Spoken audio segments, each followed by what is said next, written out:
Hi all, ഇന്ന് നമ്മൾ try ചെയ്യാൻ പോകുന്നത് ഇതെന്താന്ന് വെച്ച് കഴിഞ്ഞാൽ ഗ്രേപ്പ് ഫ്രൂട്ട്. എന്റെ പൊന്നടാവേ, ഭയങ്കര കാര്യമായിട്ട് കണ്ട് ഭയങ്കര സംഭവമായിരിക്കും എന്ന് വിചാരിച്ച് വാങ്ങിയത്. ഗ്രേപ്പ് ഫ്രൂട്ട് എന്ന് കേട്ടപ്പോൾ അകത്ത് മുന്തിരിയുടെ പോലത്തെ എന്തെങ്കിലും ഉണ്ടാവുന്നൊക്കെ വിചാരിച്ച് ഒന്ന് ഗൂഗിൾ ചെയ്ത് നോക്കിയിട്ട് വാങ്ങിയതായിരുന്നു. പിന്നെ പട്ടിടയിൽ മുഴുവൻ തേങ്ങ കിട്ടിയ പോലെ ഇതെന്താ ചെയ്യേണ്ടത്, എങ്ങനെ മുറിക്കേണ്ടതെന്നൊന്നും അറിയത്തില്ല. പിന്നെ എല്ലാത്തിനും പരിഹാരമായിട്ട് നമ്മുടെ യൂട്യൂബ് ഗുരു ഉള്ളത് കാരണം നേരെ യൂട്യൂബിൽ അടിച്ചു കൊടുത്തു അതെങ്ങനെ കട്ട് ചെയ്യേണ്ടതെന്ന്. അങ്ങനെ എനിക്ക് യൂട്യൂബ് വഴി പറഞ്ഞു തന്ന് ഞാൻ അതുപോലെ കട്ട് ചെയ്യാണ്. കൊള്ളാം, നല്ല കളറകത്ത്. അതിന്റെ ആ ഒരു സ്മെല്ലടിച്ചതിന്റെ വൈകി രണ്ടുമൂന്ന് തുമ്മലും ചീറ്റിലൊക്കെ കഴിഞ്ഞ് ഞാൻ വീണ്ടും അത് ഒന്നുകൂടി പീസാക്കി. ദെൻ അതിന്റെ ഇത് കഴിച്ചു നോക്കി.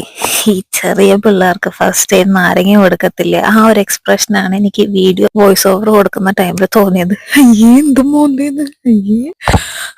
എന്തായാലും എന്താ, മൂഞ്ചി പുളിച്ചിട്ട് വായിൽ വയ്ക്കാൻ പറ്റുന്നില്ല. ഗ്രേപ്പ് ഫ്രൂട്ട് ആണത്രേ, മുന്തിരി കൂടെ നാണക്കേടുണ്ടാക്കും. ആരും ആടെ ഇതിന് പേരിട്ടെ.